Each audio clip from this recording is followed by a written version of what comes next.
What's up guys, welcome back to my channel. Today we are reviewing the whole 6 episodes of Miss Marvel, the latest Disney Plus streaming show and addition to the MCU.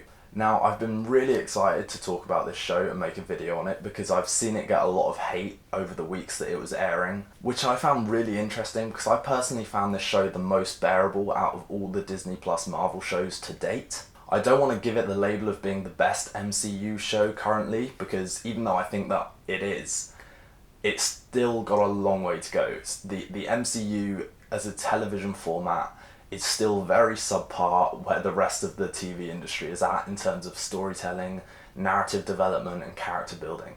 It's still a long way off being what I would call great television across the board.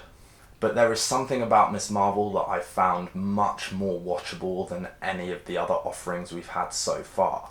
I think that is partly because it was doing its own thing entirely. It was telling a self-contained story, much like Moon Knight, but unlike Moon Knight, it knew the tone it wanted to capture, it kept the story small, and allowed it to grow naturally because of that. Moon Knight was juggling too many different things, too many plot threads, too much mythology, and didn't have time to honour that in a particularly fulfilling way. Nor did the tone manage to stay consistently engaging throughout. It would fluctuate quite heavily between comedy, dark mental health study, and just didn't really know what it wanted to be. Miss Marvel knows exactly what it wants to be, and that is the biggest asset this show has going for it. A lot of the humour in this show I didn't find cringe, and that is such a rare thing to say with regards to the MCU as a whole. And I think that's because the characters in this show, their humour was quite sassy and offbeat, and that's because they were young, inexperienced, and kind of finding their way in the world, and it suited them. You know, that kind of juvenile humour fitted the context of the show, unlike, say, Thor Love and Thunder, which is the complete opposite. But then it also knew when to be serious. I found a lot of the family dynamic scenes in this show between Kamala Khan and her family to be some of the more engaging scenes in the whole show, when it wasn't focused on the superheroics, but doubled down on the family unit and the family drama at this show's centre.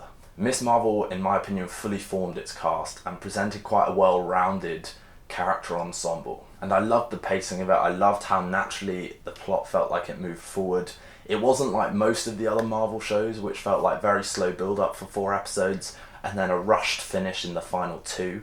This show felt like it steadily hit each beat as it went along. Yep, the stakes weren't that high. Sure, the finale wasn't this kind of groundbreaking revelation for the whole MCU and game-changing, but it honoured the story it had been building up for the last 5 episodes, which was about self-empowerment and learning how to become a hero in your own community. This is still not god-tier drama or god-tier television, but by MCU standards, this is definitely a step in the right direction for me personally. It felt like it was introducing us to a new character and establishing her firm place in the MCU going forward.